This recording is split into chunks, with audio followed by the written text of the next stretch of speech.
अथ षड्विंशो अध्याय पुरुरुआ की वैराग्योक्ति। भगवान श्री कृष्ण कहते हैं, उद्धव जी, यह मनुष्य शरीर मेरे स्वरूप ज्ञान की मेरी प्राप्ति का मुख्य साधन है। इसे पाकर जो मनुष्य सच्चे प्रेम से मेरी भक्ति करता है वह अंतःकरण में स्थित मुझ आनंद स्वरूप परमात्मा को प्राप्त हो जाता है। जीवों की सभी योनियां, सभी गतियां त्रिगुणमयी है। जीव ज्ञान निष्ठा के द्वारा उनमें सदा के लिए मुक्त हो जाता है। सत्य रज आदि गुण जो दिख रहे हैं वे वास्तविक नहीं है, माया मात्र है। ज्ञान हो जाने के बाद पुरुष उनके बीच में रहने पर भी, उनके द्वारा व्यवहार करने पर भी उनसे बंधता नहीं है। इसका कारण यह है कि उन गुणों की वास्तविक सत्ता ही नहीं है। साधारण लोगों को इस बात का ध्यान रखना चाहिए कि जो लोग विश्व के सेवन और उदर पोषण में ही लगे हुए हैं उन असत पुरुषों का संग कभी न करें, क्योंकि उनका अनुगमन करने वाले पुरुषों की वैसी ही दुर्दशा होती है जैसे अंधे के सहारे चलने वाले अंधे की। उसे तो घोर अंधकार में ही भटकना पड़ता है। उद्धव जी, पहले तो परम यशस्वी सम्राट इलानंदन पुरुरवा उर्वशी के विरह से अत्यंत बेसुध हो गया। पीछे शोक हट जाने पर उसे बड़ा वैराग्य हुआ। तब उसने यह गाथा गाई, राजा पुरुरवा नग्न पागल की भांति अपने को छोड़कर भागती हुई उर्वशी के पीछे अत्यंत बेहल होकर दौड़ने लगे और कहने लगे, हे देवी, हे निष्ठुर हृदय, थोड़ी ठहर जा, भाग मत। उर्वशी ने उनका चित्त आकृष्ट कर लिया था। उन्हें तृप्ति नहीं हुई थी। वे क्षुद्र विषयों के सेवन में इतने डूब गए थे कि उनकी वर्षों की रात्रियां न जाती मालूम पड़ रही थी और ना ही आती मालूम पड़ रही थी। पुरुरवा ने कहा, हाय भला मेरी मूर्खता तो देखो, काम वासना ने मेरे चित्त को कितना कलुषित कर दिया। उर्वशी ने अपनी बाहुओं में ऐसा गला पकड़ा कि मेरी आयु की न जाने कितने वर्ष खो गए। ओह, भी स्मृति की तो एक सीमा होती है। हाय, इसने मुझे लूट लिया। सूर्य अस्त हो गया या उदित हुआ यह भी मैं न जान सका। बड़े खेद की बात है, बहुत से वर्षों पे दिन बीतते गए और मुझे मालूम तक न पड़ा। अरे यह आश्चर्य है, मेरे मन में इतना मोह बढ़ गया जिसने नरदेव शिखामणि चक्रवर्ती सम्राट मुझ पुरुरवा को भी स्त्रियों की कीड़ा मृग बना डाला। देखो, मैं प्रजा की मर्यादा में रखने वाला सम्राट हूँ, वह मुझे और मेरे राजपाट को तिनके की तरह छोड़कर जाने लगे और मैं पागल होकर रोता बिलखता एक स्त्री के पीछे दौड़ पड़ा। यह तो बहुत निंदनीय बात है। यह भी कोई जीवन है? मैं गधे की तरह दुर्लतियां सहकर भी स्त्री के पीछे दौड़ता रहा। फिर मुझ में प्रभाव, तेज और स्वामित्व भला कैसे रह सकता? स्त्री ने मेरा मन चुरा लिया। उसकी विद्या व्यर्थ है। उसे तपस्या, त्याग और शास्त्र अभ्यास में से कोई लाभ नहीं और इसमें संदेह नहीं कि उसका एकांत सेवन और मौन भी निष्फल है। मुझे अपनी ही हानि लाभ का पता नहीं और अपने आप को बड़ा पंडित मानता हूँ। मुझे धिक्कार है, मैं तो मूर्ख हूँ। मैं चक्रवर्ती सम्राट होकर भी गधी और बैल की तरह स्त्री के फंदे में फंस गया। मैं वर्षों तक उर्वशी के पीछे लगा रहा। सच तो यह है, कहीं आहुतियों से अग्नि की तृप्ति हुई है। उस कुलटा ने मेरा चित्त चुराया।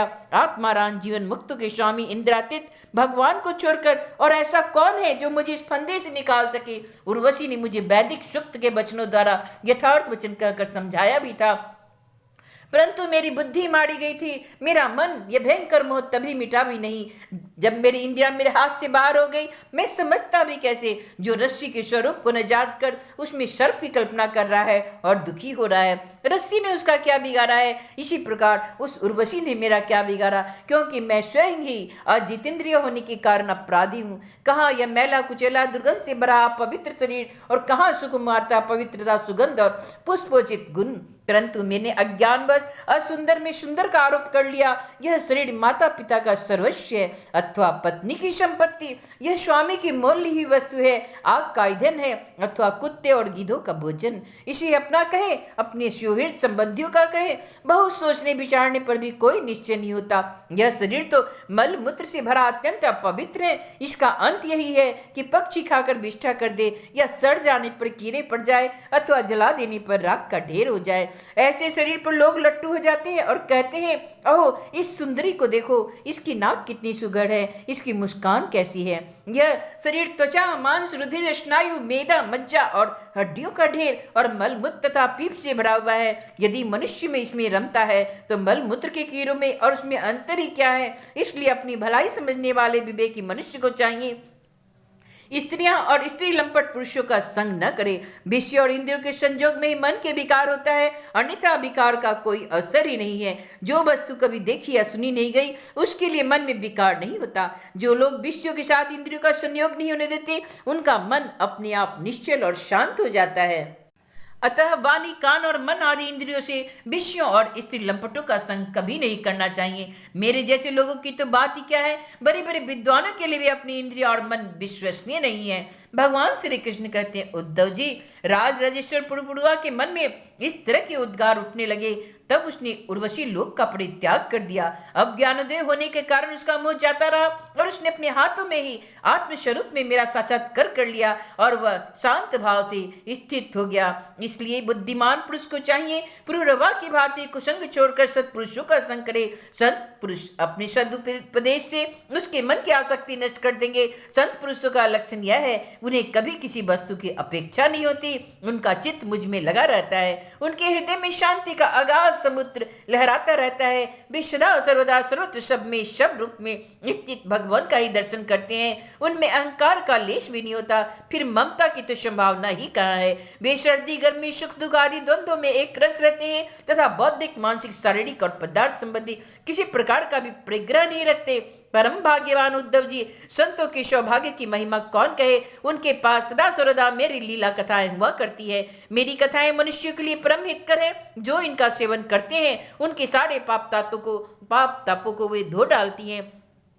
जो लोग आदर और श्रद्धा से मेरी लीला कथाओं का श्रवण गान और अनुमोदन करते हैं, वे मेरे परायण हो जाते हैं और मेरी अनन्य प्रेम में भक्ति प्राप्त कर लेते हैं। उद्धव जी, मैं अनंत अचिंत्य कल्याण में गुणगणों का आश्रय हूँ। मेरा स्वरूप है केवल आनंद, केवल अनुभव, विशुद्ध आत्मा। मैं साक्षात पर ब्रह्म हूँ। जिसे मेरी भक्ति मिल जाती है वह तो संत हो गया, अब कुछ भी पाना शेष नहीं है। उनकी तो बात ही क्या, जिसने उन संत पुरुषों की शरण ग्रहण कर ली, उनकी भी कर्म जड़ता, संसार भय और अज्ञान आदि सर्वथा निवृत्त हो जाते हैं। भला जिसने अग्नि भगवान का आश्रय ले लिया, उसे शीत भय अथवा अंधकार का दुख कैसे हो सकता है। जो इस घोर संसार सागर में डूब उतरा रहे हैं, उनके लिए ब्रह्म बेता और संत संति एकमात्र आश्रय है। जैसे जल में डूब रहे लोगों के लिए दृढ़ नौका, जैसे अन्न से प्राणियों से प्राण की रक्षा होती है, जैसे ही दीन दुखियों का परम रक्षक हूँ मुझे मनुष्यों के लिए परम लोक में धर्म की एकमात्र पूंजी है, वैसे ही जो लोग संसार से भयभीत हैं उनके लिए संत जन ही परम आश्रय है। जैसे सूर्य आकाश में उदय होकर लोगों को जगत तथा अपने को देखने के लिए नेत्र दान करता है, वैसे ही संत पुरुष अपने को तथा भगवान को देखने के लिए अंतर्दृष्टि देते हैं। संत अनुग्रहशील देवता है, संत अपने हितैषी सुहृद है, संत अपने प्रियतम आत्मा है, और अधिक क्या कहूँ। स्वयं मैं ही संत के रूप में विद्यमान हूँ। हे प्रिय उद्धव, आत्म साक्षात्कार कर होते ही इलानंदन पुरुरवा को उर्वशी की लोक की स्पृहा न रही, उसकी सारी आसक्तियां मिट गई और वह आत्मा राम होकर स्वच्छंद रूप से इस पृथ्वी पर विचरने लगे। इति श्रीमद्भागवते महापुराणे ब्रह्मस्या संहितायां एकादश स्कंदे षड्विंशो अध्याय।